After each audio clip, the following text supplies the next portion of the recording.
Hi all, my name is Matt from Ratho Quarter, and this is the third installment in my mix walkthrough video series where I look at the mixing of my track Basilisk. This chapter should be a little bit different from some of the others because we'll be focusing mostly on how I approach tracking the guitar. I hope there's some information in here that's useful that you can apply to your own projects at home. I hope you enjoy it. Cheers. Right, as I said in the intro, this chapter is going to be a little bit different because I would like to focus on how I go about tracking the guitars rather than any kind of mix topic or anything like that. So we're actually not even in the Basilisk session file here. This is a cover of Broken Cross by Architects, which is it's a song I've been trying to learn for a very long time. For me, it's an incredibly technical, challenging song to play. You see loads of YouTubers just kind of breeze through this song without any issues at all. But for me, it's incredibly technically challenging to play, certainly to perform cleanly. So it represents a really good example for how I go about tracking guitars. And this very much applies to Basilisk or any of the other singles that I've released. I would approach them in exactly the same way. The kind of crux of it is basically something which I don't know if it's called this anymore, but it used to be called loop recording, which basically is you're just able to play a certain region of the song over and over and over again, and the DAW will capture each one of your takes and store them.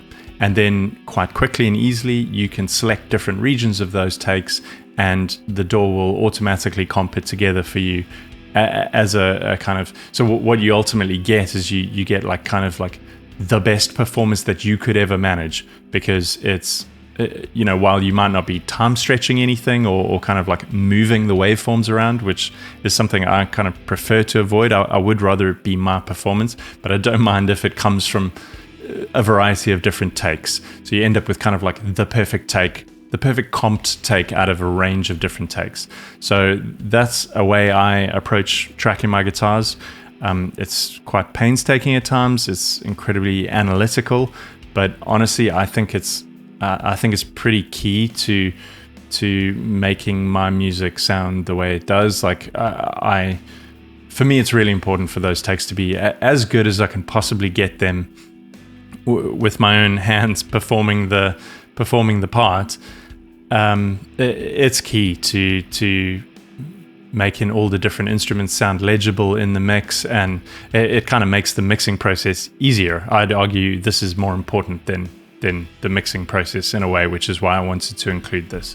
So what we'll actually do is I'll set up a camera in a moment and actually do some of the takes, and you can see how it all stacks up. I can't imagine this approach is particularly new information to many people watching this. I'm sure this is like very common practice for most of you, but it's just something that's kind of important to me, and it might not be.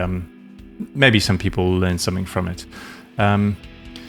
In Studio One, it's really simple. You just got to make sure that, that this record panel is enabled, which obviously just pops up down at the bottom of the window. And then you've got to just make sure this takes to layers is activated.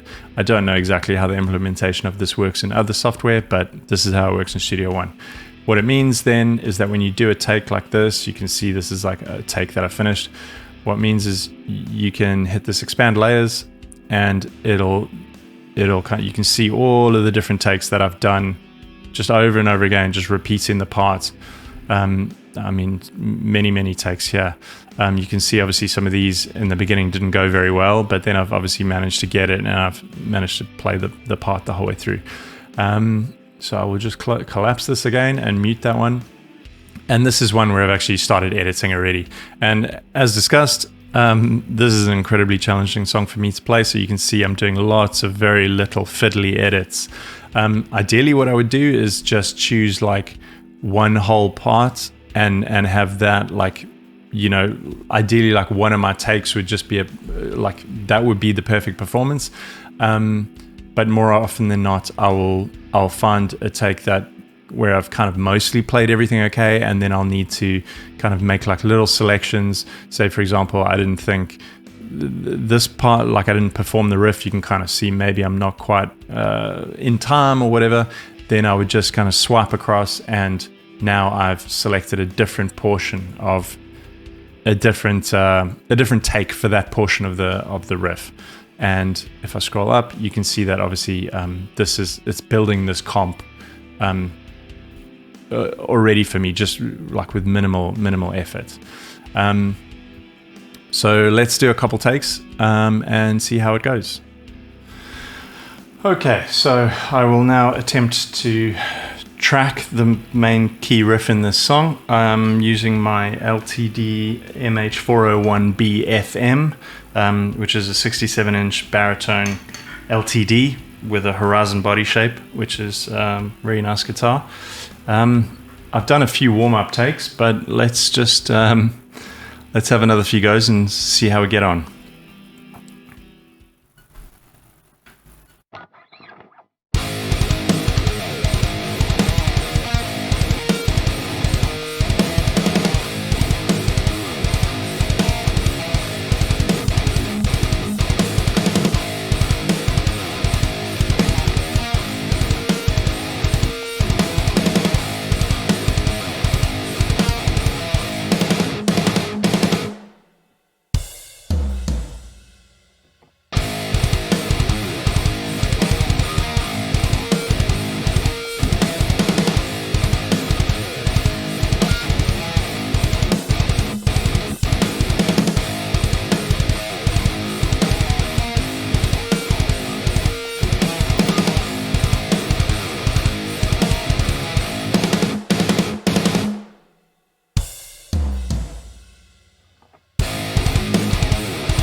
Okay, that's probably enough takes. Well, typically I would tend to do more, but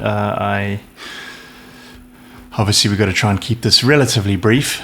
But this is an incredibly challenging song for me to play anyway, so I would absolutely be doing quite a few more takes than this.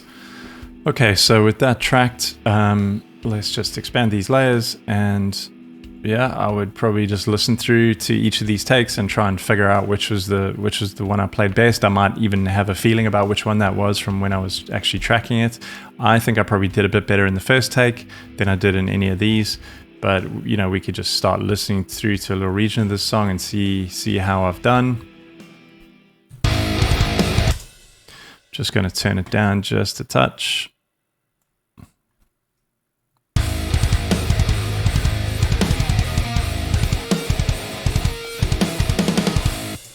That's kind of important to note. I would, when I'm editing these, I would probably like turn off the other takes, and I would turn off the bass guitar, just to make sure that I'm hearing only what I need to hear, and I can focus on that performance as closely as possible and make sure I get it right.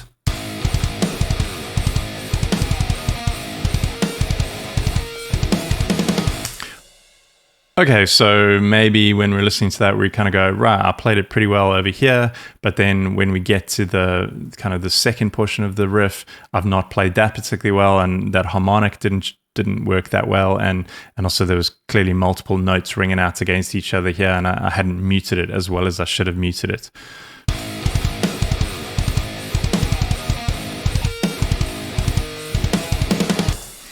Okay, so then like kind of swiping across and choosing another take, maybe that wasn't quite the one. Let's just have a quick listen to this.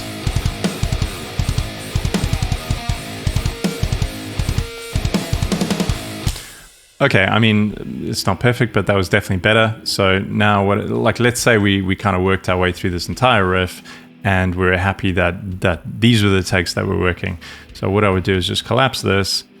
Just open up my mix panel. Make sure all the plugins are turned off, because what I'm going to do is bounce this now, and I don't want the amp sound kind of baked into that bounce signal. And then I would also just make sure that my panning is centered and my level is at 0 dB. Then I would just select this kind of comp, and in Studio One hit the G key, which will group it.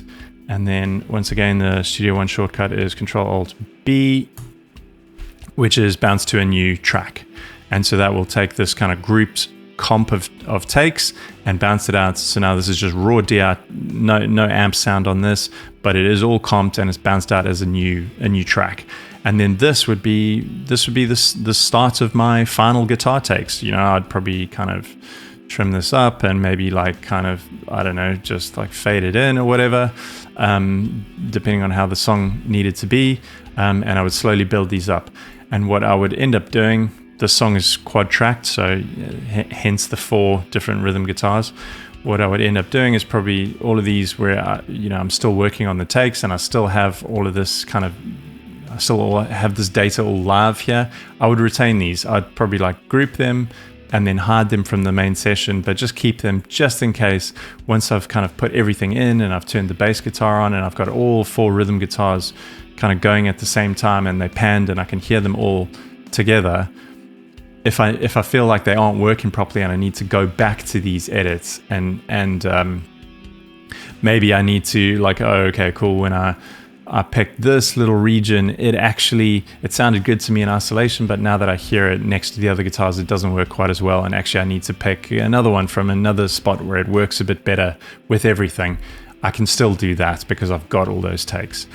So that's certainly how I approach Basilisk, and it's how I approach pretty much all of the other singles that I've released. I might not always do quad tracking, although I enjoy it and I like how it sounds and I like playing the guitar parts this many times over and over. It definitely helps me get better at what I'm doing.